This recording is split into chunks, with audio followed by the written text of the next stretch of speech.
దానికి కొనసాగింపుగా నేను అడుగుతుంది ఏంటంటే, ఇప్పుడు వాళ్ళ పొత్తు వల్ల రేపు పోటీ చేయాల్సి వస్తే టీడీపీకి ఎక్కువ సీట్లు ఉంటాయి. జనసేన రాజీ పడి తక్కువ సీట్లకే పరిమితం కావాల్సి వస్తుంది. సో దీనివల్ల అంటే పవన్ కళ్యాణ్ తాను స్వయంగా ఏదైతే మీరు కరిష్మా అని చెప్తున్నారో, జనాల్లో తనకున్నటువంటి కరిష్మాకి తగ్గట్టుగా తన బలాన్ని పెంచుకోకుండా తన చేతులారా తనే తగ్గించేసుకుంటున్నాడు. ఇది నేను బిలీవ్ చేస్తున్నా. ఐ బిలీవ్ దిస్ పొలిటికల్గా. Yeah okay. సో అదే సమయంలో జగన్ సంగతి చూసుకుందాం. ఇప్పుడు జగన్ ఆల్మోస్ట్ 5 ఇయర్స్కి దగ్గరకు వచ్చేస్తుంది. సో ముందు ఎవరు ఊహించని విధంగా ఆయన అన్ని సీట్లు గెలుపొందటం, టీడీపీ 23 సీట్లకే పరిమితం అవటం అనేది ఎవ్వరూ కూడా ఊహించండి. ఈవెన్ జగన్ కూడా నమ్మలేకపోయారు జనం అంత విజయాన్ని కట్టబెట్టడం అనేది. సో ఈ 5 ఇయర్స్ ఈ పీరియడ్లో మీరు ఆయన పరిపాలన చూశారు. సో మీకు ఈ వ్యూహంలో ఇది మాత్రం నాకు అసలు తెలియదండి. దానికి కారణం ఏంటంటే నేను అసలు పాలిటిక్స్ నేను ఫాలో అవును. చంద్రబాబు నాయుడు గారు ఏం చేశారు, ఆయన హైదరాబాద్ కట్టారా, సెల్ ఫోన్ ఆయనే తెచ్చారా, నిజంగా నేను అవి ఫాలో అవ్వలేదు. యూనో, సో జనరల్ పబ్లిక్ పరిపాలన అనేది ఎలా పర్సీవ్ చేస్తారు, వాళ్ళకి ఏదన్నా పథకాలు వచ్చినాయా, లేకపోతే వాళ్ళ కనీస అవసరాలు వస్తున్నాయా లేదా అనేది ఎవరెవరు ఇండియాలో ఫాలో అవుతుందో నాకు తెలియదు. So I have no clue. నాకు వైసీపీ పార్టీ గురించి కానీ వైసీపీ పరిపాలన గురించి కానీ నాకు తెలియదు. అంటే వైఎస్ జగన్ చేసిన పనులు ఏవి కూడా నాకు ఎందుకంటే నేను ఎక్స్పర్ట్ కాదు దాంట్లో ఏం చేయాలి. ఫర్ ఎగ్జాంపుల్ సంక్షేమ పథకాలు ఉంటాయి, లేకపోతే అభివృద్ధి.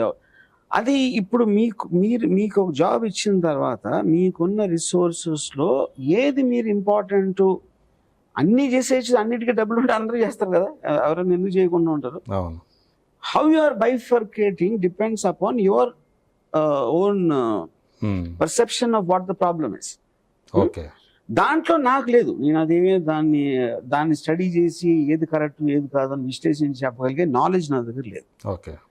But I trust him as a person.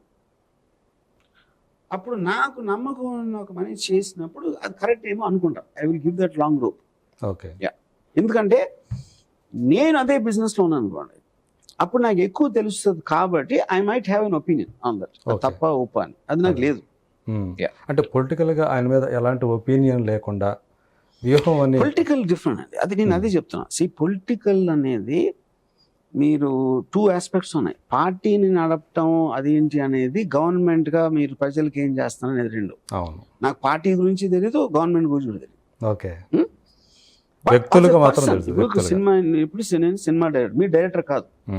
మీరు కలిసినప్పుడు మీరు ఏదో ఒపీనియన్ ఉంటుంది కదా నా మీద. ఖచ్చితంగా ఉంటుంది. నా సినిమా కొన్ని మీకు నచ్చచ్చు, కొన్ని నచ్చకపోవచ్చు, లేకపోతే ఇది అనుకోవచ్చు అది అనుకోవచ్చు. అది నా వర్క్. అది on a personal level it is different. Professionally what I'm doing is different. అది నేను చెప్పేది. ఓకే. సో మీరు అన్న అంటే వ్యక్తులుగానే మీకు వాళ్ళు తెలుసు అన్నప్పుడు, సో అదే వ్యక్తి వైఎస్ జగన్ నుంచి వాళ్ళ మదర్ విజయమ్మ గారు కానీ, అలాగే సిస్టర్ షర్మిల గారు కానీ దూరం జరగటానికి తను ఇక్కడికి వచ్చి ఇక్కడ తెలంగాణలో పార్టీ సొంతంగా పార్టీ పెట్టడాన్ని, దాన్ని ఎప్పుడు మీరు పరిగణలోకి తీసుకోలేదు? ఎన్ని సినిమాలు ఉన్నాయి, ఎన్ని ఉన్నాయి మీరు చెప్పిన టాపిక్స్. అంటే నేను మీరు ఆ రోజు అడిగినప్పుడు నేను మీకు అదే ప్రశ్న వేశాను. ఈ క్యారెక్టర్లు ఉంటాయి, విజయమ్మ చూపిస్తున్నారు అంటే ఎంతవరకు చూపించాలో అంతవరకు చూపించాలి. అంతే, కరెక్ట్. అదే ఎందుకంటే మనకి ఇప్పుడు ఒక 2 పార్ట్లు కలిపి 4 గంటలు అనుకున్నా కూడా మీరు ఒక 15 ఏళ్ళ సినిమా, 15 ఏళ్ళు జరిగిన జీవితంలో ఎన్నో ఇన్సిడెంట్లు ఉంటాయి, ఏదో కారణాలు ఉంటాయి, అవన్నీ మీరు చూపించలేరు. సో నేను ఏ కాన్సెప్ట్ ఎంచుకున్నానో దానికి ఉంటుంది. అసలు ఆ పాత్రలు అంతవరకు డిజైన్ చేసుకోవడం కానీ, సో మీరు అనుకున్నటువంటి ఏ పాత్రలను అయితే డిజైన్ చేశారు, ఏ క్యారెక్టర్స్ని, దానికి తగ్గట్టుగా ఈ క్యాస్టింగ్ విషయంలో కరెక్ట్గా అన్ని కుదిరి అనుకుంటున్నారా? ఇంకా బెటర్ చాయిస్లు ఏమన్నా? నేను బిలీవ్ చేసేది రియలిస్టిక్ ఫిలిమ్స్లో ఎప్పుడు నిజం లైఫ్ క్యారెక్టర్స్కి సాధ్యమైన దగ్గరలో ఉండాలనేది నేను బిలీవ్ చేస్తాను. అన్ని సినిమాలు అది నేను చేసింది. అది వీరప్పన్ అవ్వచ్చు, లేకపోతే ఏదైనా అవ్వచ్చు. అదే మీరు ఇదివరకు తీసినటువంటి సినిమాలు చూస్తే అచ్చం పవన్ కళ్యాణ్ లాంటి పవర్ స్టార్ సినిమాలో అలాంటి మనిషిని తీసుకొచ్చారు. సిబిఎన్ని అలాగే ఇప్పుడు ఈ సినిమాలు చూస్తే కూడా భారతి గారి లాగా అనిపించే యాక్టర్ దొరికారు మీకు.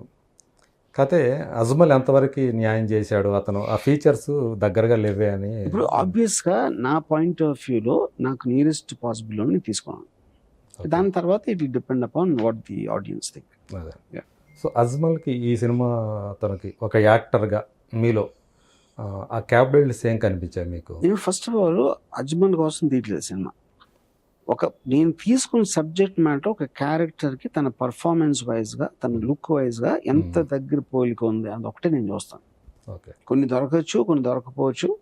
అలా ఇప్పుడు ఎన్టీ రామారావు లక్ష్మీ ఎన్టీఆర్లో లక్ష్మీ పార్వతి లాగే ఉన్న ఒక యాక్టర్ దొరకలేదు. అప్పుడు నేను కాస్ట్ చేసిన కన్నడ యాక్టర్స్ లక్ష్మీ పార్వతి గారి మొక్కలు ఏమి ఉండవు. యజ్ఞేష్ శెట్టి ఎన్టీ రామారావు గారికి కొంచెం దగ్గర ఎవరో దొరికారు. అలాగా డిపెండ్స్. అదే. సో అంటే ఇతన్ని మనం హీరోగానే చూసుకోవచ్చు, ఈ సినిమాలో అతను హీరోగానే కనిపిస్తాడా? ఇప్పుడు రియల్ లైఫ్లో హీరోస్ అని ఉండరు, క్యారెక్టర్స్ ఉంటాయి. ఓకే. ఆ క్యారెక్టర్స్లో అక్కడ ఉన్న జరుగుతున్న డ్రామా బట్టి ఆడియన్స్ థియేటర్లో వాళ్ళు డిసైడ్ చేసుకుంటారు ఎవరు హీరో ఎవరు. అదే అంటే మీరు ఏ క్యారెక్టర్ పర్స్పెక్టివ్ నుంచి సినిమా తీసి ఉంటారు అని నేనే అనుకోవచ్చు. పర్స్పెక్టివ్ నా పర్స్పెక్టివ్ అంతే. అందుకని ఒక డైరెక్టర్స్ పర్స్పెక్టివ్ నుంచి ఉంటుంది. సివిఎన్ మీద నా ఇంప్రెషన్ ఏంటి, జగన్ మీద నా ఇంప్రెషన్ ఏంటి, పవన్ కళ్యాణ్ అప్పుడు నా ఇంప్రెషన్ అవుతుంది. ఓకే. నా పర్స్పెక్టివ్ లో వాళ్ళు అది. చిరంజీవి గారు ఎందుకు వచ్చారు దీంట్లోకి? అది మీ సినిమా చూడాలి. అంతేనా? అంటే ఆయనది కూడా ఈ సినిమాలో ఒక మేజర్ రోల్ గానే ఉంటుంది చిరంజీవి గారు. మేజర్ మైనర్ అని చెప్పలేను, but is important. Ram Gopal Varma గారికి మిగతా అంటే చాలా మంది ఏమనుకుంటూ ఉంటారు, మిగతా మనుషుల్లాగా రామ్ గోపాల్ వర్మకి ఎమోషన్స్ ఉండవా, ఆయనకు బాధ కలగదా, ఎందుకు మనుషుల్ని కొంతమందిని ఇట్లా బాధ పెడుతుంటాడు తన ట్వీట్స్ ద్వారా. సో ఆయనకి రాగద్వేషాలు ఉంటాయి, అసలు మానవత్వం ఉండదా? ఇలాంటి 2 డిఫరెంట్ పాయింట్స్ అండి. పొద్దున్న లేగిస్తే రాత్రి పడుకునే వరకు మనం చేసేది కేవలం అవతల మీద కామెంట్ చేయడం. ముఖ్యంగా పొలిటికల్ వాళ్ళు చేస్తారు, అందరూ చేస్తారు, వాళ్ళు ఎక్కువ వాళ్ళకి తెలియదు. పొలిటికల్ లైమ్ లైట్ లో ఉంటారు కాబట్టి తెలుస్తుంది. ఈ పార్టీ వాడు ఆయన తిడతారు, ఆ పార్టీ వాడు ఈయన తిడతారు, ఈ లీడర్ వాడిని అంటాడు, వాడు అసెంబ్లీలో కూడా కొట్టుకుంటా ఉంటాడు. మీరు చూసారు. అప్పుడు మధ్య రామ్ గోపాల్ ఇప్పుడు అది వాళ్ళ దాంతో చేస్తే నాకు చాలా మైల్డ్, ఆల్మోస్ట్ అన్నోటిసబుల్ థింగ్ అనుకున్నా. ఎమోషన్స్ నాకు డెఫినెట్ గా ఉండవు. నేను అరవను కరవను పళ్ళు రాలు వాడతా నేను అన్ను. Because I believe everybody acts from their circumstances.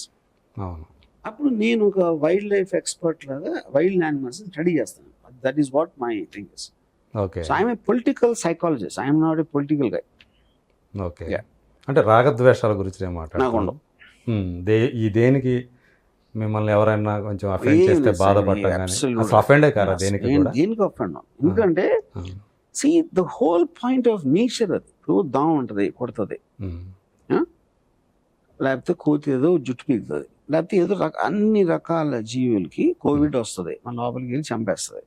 అన్ని రకాల జీవుల్లో పాటు మనం కూడా ఉన్నాం. ఓకే. సో అప్పుడు ఎవడో నన్ను ట్రోల్ చేసాడని దావనని కుట్టింది అన్నట్టుగా దావనని కుడితే నా దగ్గర ఉంటే కొంచెం దానిలో తీసేస్తాను. దాని మీద కోపం తెచ్చుకుంటారా?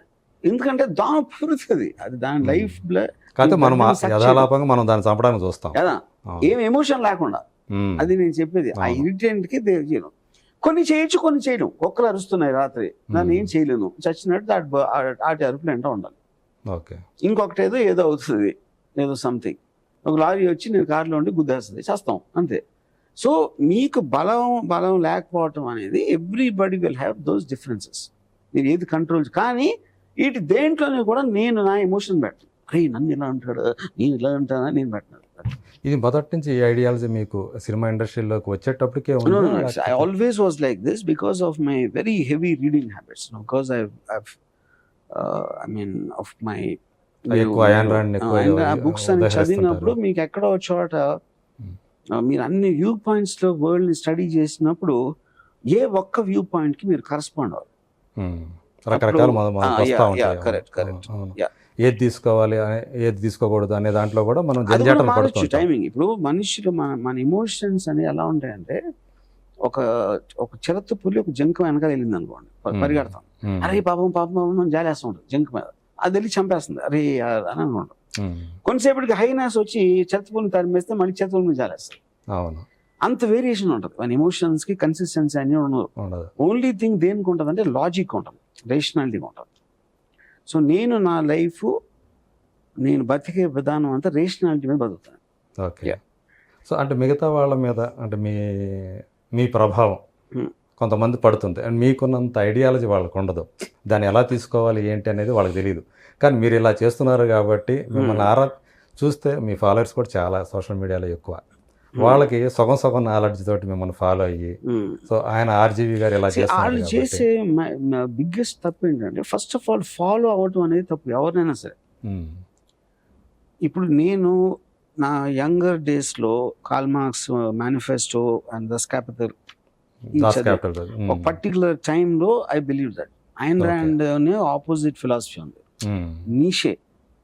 ఇప్పుడు ఏంటి ఇంతమంది చదివినప్పుడు ఈ వ్యూ పాయింట్స్ అన్ని వచ్చినప్పుడు వాళ్ళలోంచి మీకున్న పరిస్థితిలో, మీకున్న ఆలోచనలో, మీకున్న ఐక్యూ లెవెల్లో, మీకున్న అంబిషన్కి అన్వయించుకొని మీరు మీ ఓన్ ఫిలాసఫీ తీసుకోవాలి. అదే అది నేను చేసింది. ఎవరిని ఫాలో అవ్వలేదు, వాళ్ళ నుంచి తీసుకున్నా. అక్కడ కొంచెం ఇక్కడ కొంచెం ఇక్కడ కొంచెం అని ఒక బాటిల్ వేసి దాని మసాలా మిక్స్ చేశాను. That is what I call రామయిజం. అప్పుడు రామయిజం ఫాలో అవుతానంటే అది it is defeating the whole purpose only. అవును, ఎందుకంటే ఏ ఇద్దరు మనుషులు కూడా ఒకలాగా ఆలోచించరు, ఒకలాగా ఫీల్ అవ్వరు. వాళ్ళు పుట్టిన వాతావరణం, వాళ్ళు పెరిగిన పరిస్థితులు, వాళ్ళు ఏం పుస్తకాలు చదివారు, వాళ్ళు ఎలాంటి మనుషులు తోటి ఇంటరాక్ట్ చేశారు, ఇవన్నీ కలిపి మీకు ఒక పర్సనాలిటీ తయారవుతుంది. అప్పుడు మీరు ఒకరిని ఫాలో అవుతే ఏంటి అంటే నాకు అనేది వ్యక్తిత్వం లేదు అందుకని నేను ఫాలో అవుతున్నానంట. ఓకే, సో వాళ్ళకి మేకలకి ఏమి తేడా ఉండదు. మేకల్ లాంటి వాళ్ళే అంటారు. ఎవరిని ఫాలో అయినా, నన్ను కానీ ఎవరిని కానీ, వాళ్ళకి ఇండివిజువాలిటీ అనేది ఉండదు. ఓకే, రాము నుంచి తీసుకుంటున్నా, సుబ్బారావు నుంచి అది తీసుకుంటున్నా, అప్పారావు నుంచి ఇంకోటి తీసుకుంటున్నా అనే వాళ్ళు రియల్ ఇండివిజువల్స్ ఉంటారు.